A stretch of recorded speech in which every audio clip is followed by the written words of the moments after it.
Assalamualaikum warahmatullahi wabarakatuh. Berjumpa kembali bersama saya di Akmal Channel.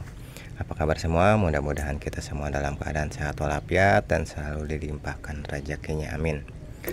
Di video kali ini saya akan sedikit berbagi tips ataupun informasi ya. Salah satu permasalahan yang biasa terjadi, bahkan umum sekali terjadi di mobil yang masih karburator, terutama untuk mobil kijang yang saya akan jelaskan di video kali ini. Dimana untuk permasalahannya yang terjadi biasanya mesin terasa sangat getar ataupun guncang parah ya saat mesin hidup. Jadi saat stasioner guncang parah seperti itu. Jadi di video kali ini saya akan coba sedikit berbagi tips cara menganalisa ataupun mencari permasalahan penyebab mobil guncang tersebut, karena tak jarang banyak sekali di antara kita yang salah memvonis saat mengalami permasalahan mesin guncang, mulai mengganti ini itu, tetapi ternyata permasalahan tidak kunjung selesai karena memang kita tidak mengetahui pasti di mana letak permasalahan yang menyebabkan mobil guncang tersebut. Tetapi dengan kita melakukan analisa terlebih dahulu, kita dengan mudah akan mengetahui di mana letak permasalahannya, sehingga menghindari pergantian spare part yang seharusnya tidak kita lakukan, ataupun spare part yang masih bagus yang tidak perlu kita lakukan pergantian seperti itu. Jadi simak terus videonya, jangan sampai di skip agar tidak gagal paham ya untuk memahami isi video seperti ini.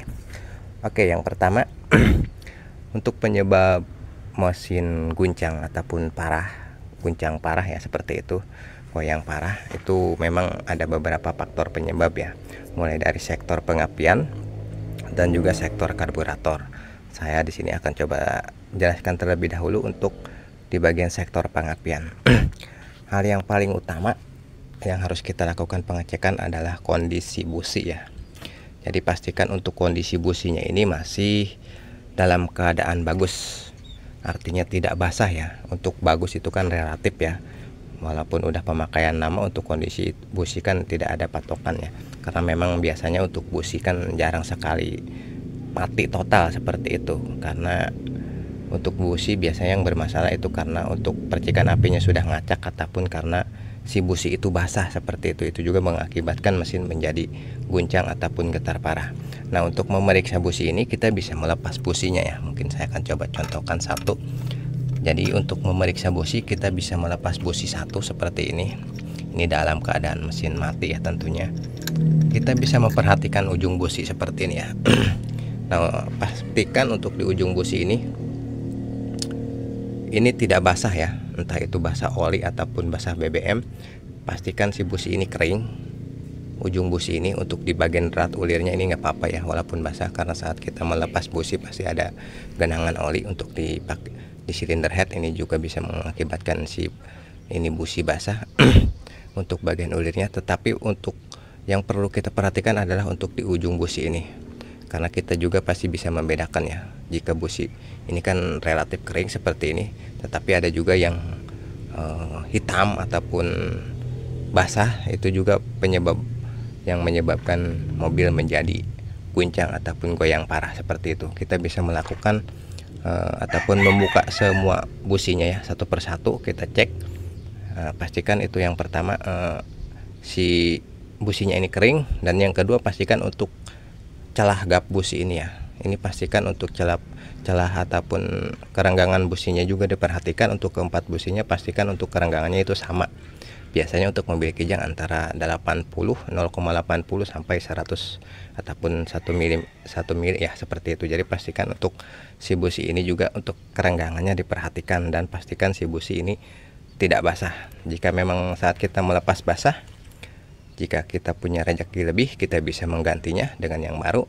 Ataupun jika kondisi businya masih baru, kita cukup membersihkannya saja dengan menyemprot karbu cleaner, lalu kita coba keringkan dengan cara kita bakar di atas kompor beberapa saat. Jika sudah kering, kita tinggal memasang lagi ya untuk si businya. Jadi untuk si busi jangan berpatokan bahwa saya baru saja mengganti busi 2 atau 1 hari yang lalu, karena busi baru pun jika basah itu akan mengakibatkan mobil goyang seperti itu, guncang ya. Karena si busi basah itu terjadi karena pembakaran yang tidak sempurna, entah itu tadinya mobil tidak bisa hidup ataupun diparkir terlalu lama tidak dihidupkan, itu akan mengakibatkan si busi basah. Itu hal yang pertama ya. Yang pertama itu adalah dari faktor busi. Pastikan keempat businya ini masih berfungsi dengan bagus, artinya tidak terjadi basah ataupun yang lain. Nah, yang kedua ini adalah kabel busi ya. Ini juga berperan penting untuk kestabilan mesin, artinya mobil menjadi goyang.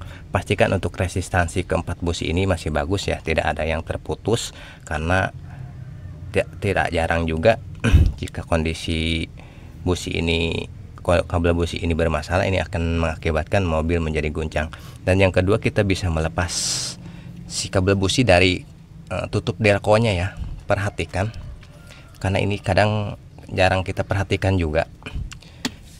Untuk si rumah ataupun lubang busi ini, perhatikan tidak ada kerak kapur ya, karena jika terjadi kerak kapur ini akan mengakibatkan hambatan juga untuk penyaluran api ke busi. Jadi pastikan ini bersih, jadi kita bisa membersihkan juga sekalian untuk bagian tutup delconya, baik bagian luar ataupun bagian dalamnya. Perhatikan ataupun kita cek dan pastikan untuk kabel businya ini masih berfungsi dengan normal seperti itu. Jika kita memang tidak mau membuka busi satu persatu, mungkin kita bisa melakukan menghidupkan mesin ya. Menghidupkan mesin, dalam keadaan mesin hidup, kita bisa melepas satu persatu ya. Dan kita perhatikan guncangan mesin, apakah saat kita lepas busi satu persatu itu ada perubahan. Jika memang mesin yang kita hidupkan lalu kita cabut busi salah satu, misalkan busi satu kita cabut, mesin menjadi guncang parah, artinya si busi nomor satu ini masih berfungsi dengan baik seperti itu. Tetapi jika kita lepas tetapi mesin tidak ada perubahan, itu berarti si busi itu bermasalah. Seperti itu ya untuk di bagian sektor pengapian. Dan perhatikan juga untuk si celah setelan platina, itu juga pastikan cukup seperti itu ya, karena itu juga berakibat mobil menjadi getar ataupun tidak stabil jika setelan platina tidak pas. Dan pastikan juga untuk si as delco. Nah, sebentar saya tunjukkan. Nah, untuk si as delco ini pastikan tidak goyang ya.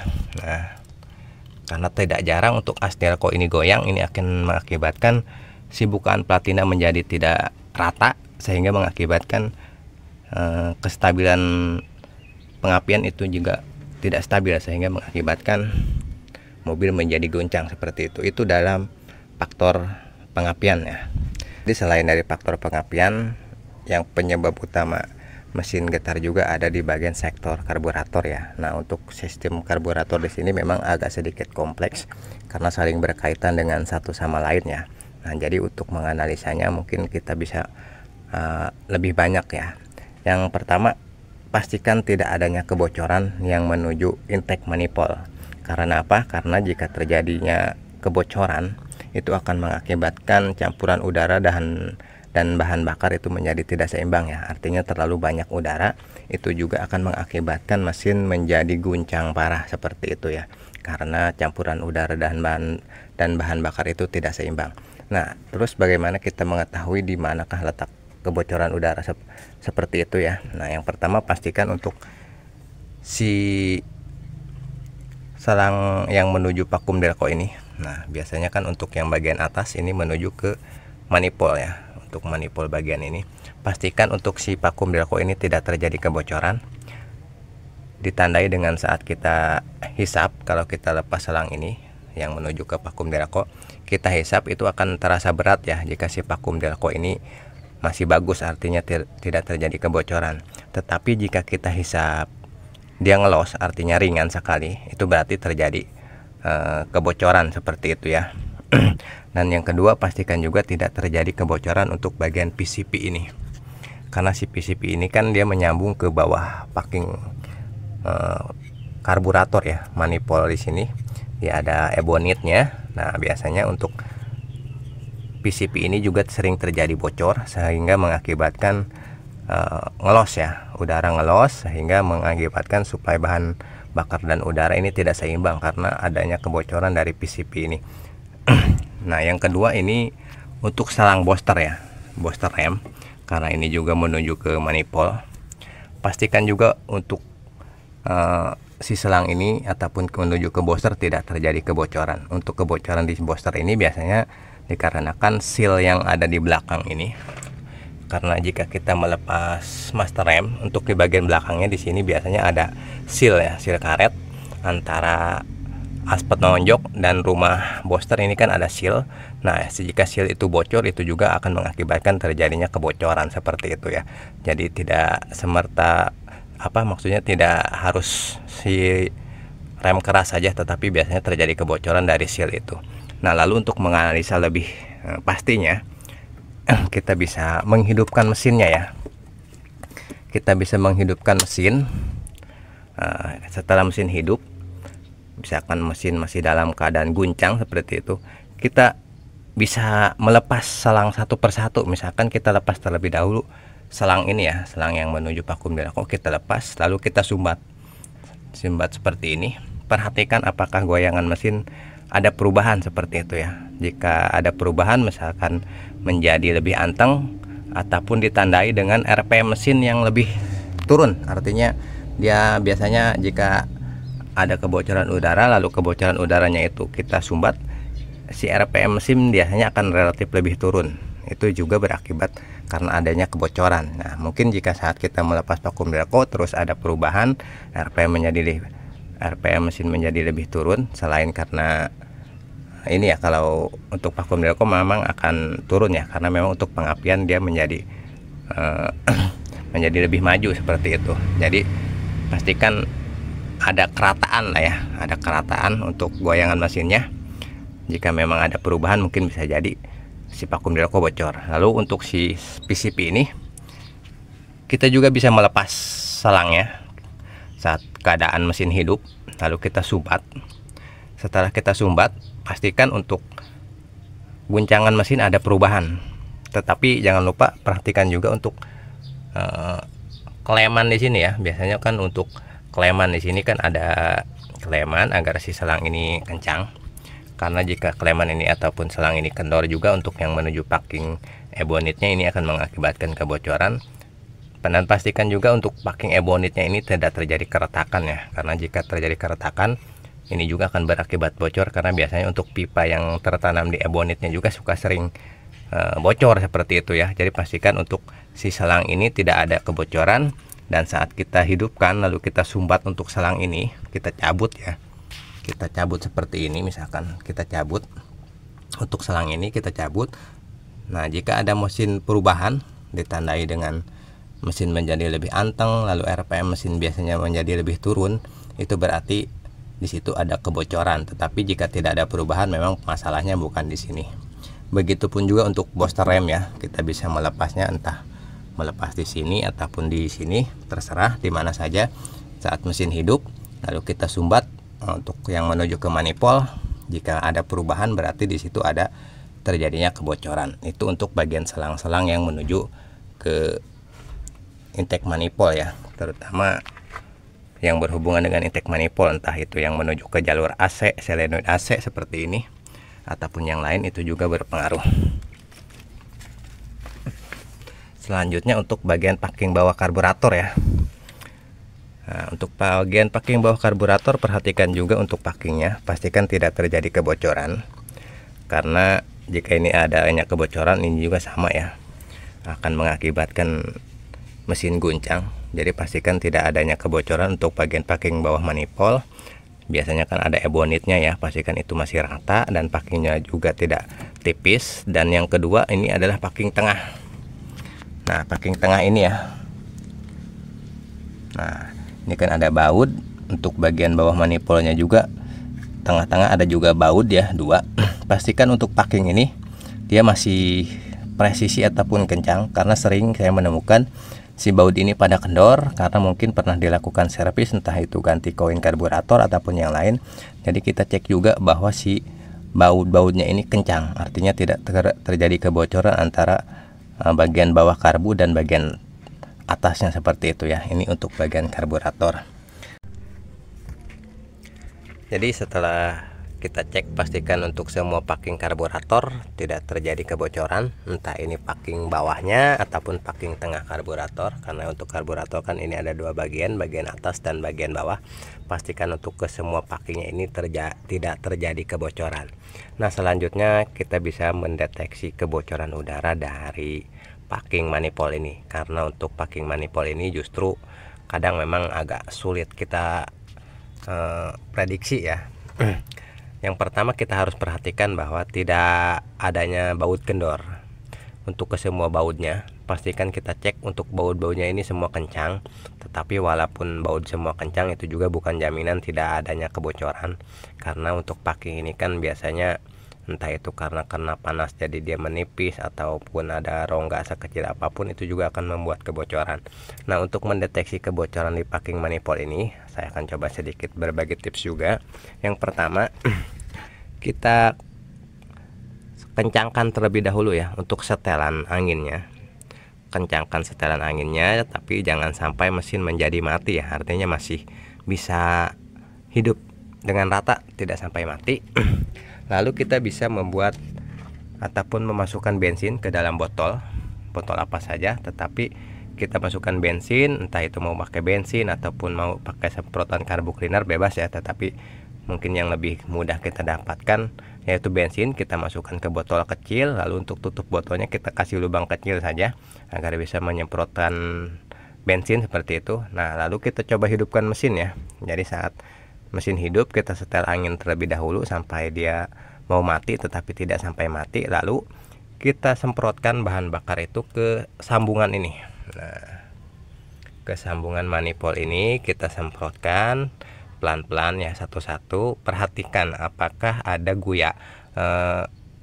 perubahan di goyangan mesin ya, atau mesin mau mati atau RPM berubah menjadi besar seperti itu. Pastikan itu ada perubahan, maksudnya saat kita menyemprotkan itu ada perubahan ataupun tidak, kita sambil memperhatikan dari goyangan mesin yang kita cek.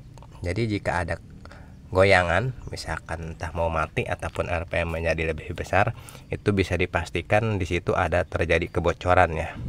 Jadi untuk kebocoran itu kan relatif ya, ada yang bocor besar, ada juga yang bocornya kecil seperti itu. Jadi pastikan untuk kesemuanya ya, baik dari manifold belakang sampai ke depan ini tidak ada kebocoran, dengan cara kita saat waktu mesin hidup kita semprotkan bahan bakar dan perhatikan apakah ada perubahan ataupun tidak untuk kondisi mesin seperti itu. Nah, jadi seperti itu ya, saat seperti itu ya cara melakukan pengecekan. Mulai dari pengapiannya kita cek dari busi, platina dan kabel busi. Untuk selang-selang kita perhatikan juga tidak ada kebocoran yang menuju ke intake manifold. Dan untuk packing karburator kita cek juga pastikan semua tidak ada kebocoran mulai dari PCP dan yang lainnya. Nah, mungkin di sini sudah lumayan jelas ya, tetapi ternyata misalkan seperti ini, kita sudah cek semua, misalkan dari kabel busi sudah kita taruhlah kita ganti, terus busi sudah kita ganti, karburator juga sudah dipastikan tidak ada kebocoran, untuk packing manifold juga dipastikan tidak ada kebocoran, ternyata masih saja mesin itu menjadi goyang parah seperti itu. Nah, jika kondisinya seperti itu, kita bisa melangkah ke bagian dalam karburator ya. Karena jika seperti itu bisa juga ukuran sepuyer yang kita gunakan tidak pas, terutama untuk sepuyer langsam ataupun sepuyer idle.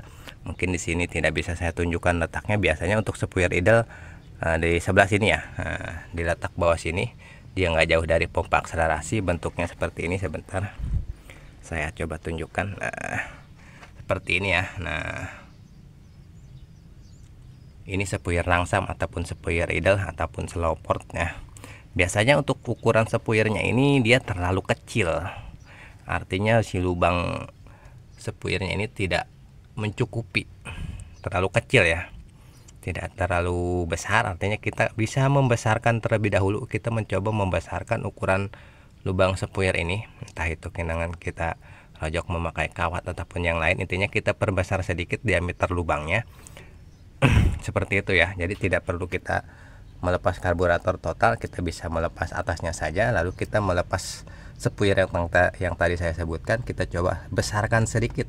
Itu jika semua sudah dipastikan tidak bermasalah, baik dari pengapian, salang-salang, dan kebocoran udara yang lain tidak terjadi kebocoran ataupun masih aman, kita coba besarkan sedikit untuk sepuir idel ataupun nangsangnya, apakah ada perubahan ataupun tidak, seperti itu ya. Nah, jadi pastikan semuanya ini sesuai keperluan seperti itu ya, karena jika terlalu besar pun sama ya, itu juga tidak cocok juga. Jika sepuir terlalu besar, selain membuat boros juga nanti sepuirnya tidak goyangan mesinnya juga sama ya, tidak menjadi enak juga jika terlalu besar. Jadi kita bertahap saja, kecil-kecil, sedikit-sedikit kita coba-coba sampai ketemu ukuran yang pas seperti itu ya. Karena untuk sepuir kadang-kadang kita tidak bisa berpatokan dengan ukuran sekian-sekian, karena itu juga mengikuti keperluan mesin kita ya, karena semua kondisi mesin kan tidak semuanya sama, jadi harus disesuaikan dengan kemauan mesin, intinya seperti itu. Nah, jika semua sudah kita lakukan, mulai dari sepuir sudah kita besarkan, artinya dengan catatan si karburator masih bersih ya, artinya sudah kita lakukan pembersihan ataupun servis bagian dalamnya. Tetapi jika sudah lama tidak kita lakukan servis, alangkah baiknya kita lakukan pembersihan terlebih dahulu untuk bagian karburatornya, karena jika karburator kotor juga itu akan mengakibatkan seperti itu ya. Jadi pastikan untuk karburator sudah kita oprek-oprek lah, intinya sudah kita bersihkan, sudah kita servis, tetapi goyangan masih seperti itu. Jadi seperti itulah langkah-langkahnya. Jika semuanya sudah kita lakukan, mulai dari pengecekan pengapian dan segala macam, tetapi masih seperti itu, kita juga bisa mengecek kompresi ya, karena untuk kompresi yang sudah tidak rata juga itu akan mengakibatkan mesin menjadi guncang parah seperti itu. Jadi pastikan untuk kompresinya, mungkin untuk melakukan pengecekan kompresi harus membutuhkan alat yang lebih bagus juga ya, artinya diperuntukkan untuk mengecek kompresi. Dan mungkin jika tidak mempunyai alatnya ya, mungkin kita bisa minta bantuan ke bengkel ataupun teman yang mempunyai alat untuk mengetes kompresi, karena jika kebocoran kompresi yang sudah mulai tidak rata juga sama ya, untuk kebocoran kompresi bisa diakibatkan karena sekiran klep yang sudah tidak rapat seperti itu. Jadi harus dilakukan turun sekir ataupun sekir klep agar menjadi rata kembali untuk kompresinya, seperti itu. Mungkin seperti itu ya cara menganalisanya, mulai dari pengapian sampai karburator. Mungkin video ini juga bisa menambah wawasan kita bagi yang sedang mengalami mesin menjadi guncang parah ataupun getar parah. Dengan demikian, dengan kita menganalisa, kita bisa mengetahui di manakah letak permasalahannya, sehingga itu juga bisa meminimalisir pergantian spare part yang seharusnya tidak kita lakukan. Mungkin cukup itu saja. Jika masih ada yang kurang jelas, mungkin bisa ditanyakan saja di kolom komentar. Mungkin nanti kita bisa jawab dengan video yang lain, ataupun saya jawab di kolom komentar seperti itu ya. Semoga videonya bermanfaat. Jangan lupa di like, share, komen, dan subscribe. Wassalamualaikum warahmatullahi wabarakatuh.